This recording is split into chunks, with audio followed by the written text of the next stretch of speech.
If someone has an awareness that, they've dealt with some significant trauma, they've got PTS, and they don't really know where to go, what's the first step that you need to take to start kind of reclaiming your mental health? I love it. For me, I didn't even know what I didn't know, right? And so I didn't know that I had these limiting personal thoughts. I thought they were truths.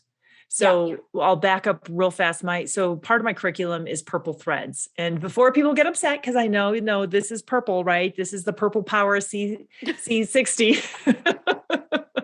That purple is the color of courage. And it I takes a love that. lot. Isn't that cool? That And it is takes cool. a lot of courage to look within, to really truly look deep, way deeper than skin surface. And what purple threads, and so that's one of the reasons for why I called it purple threads, because if you see the picture or the icon that I drew or I actually hired a high schooler. I love empowering other people. So I hired a young and upcoming artist when she was like a sophomore in high school, and I paid her to draw the logo for me on it. And it's about how purple threads are the lies that are woven into us. So you imagine someone who's knitting a sweater and they are knitting in all these purple colors. Well, when you look down, you see purple.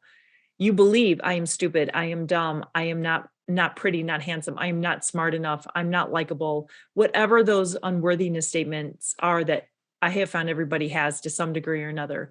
And the concern is that you think everybody else can see the purple threads woven all over you.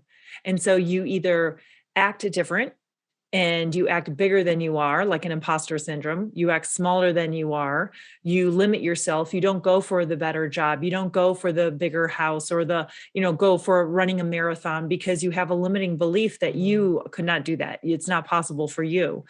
And so what we do is purple threads, if you think PT, is limiting personal thoughts connected to past traumas that are physiologically tied to what we think, say, do. And I try to break it down so it's easy. So think is cognitive, say is communication, and do is behavior, because they're all tied. It all starts with what we think about ourselves and what we think about the world.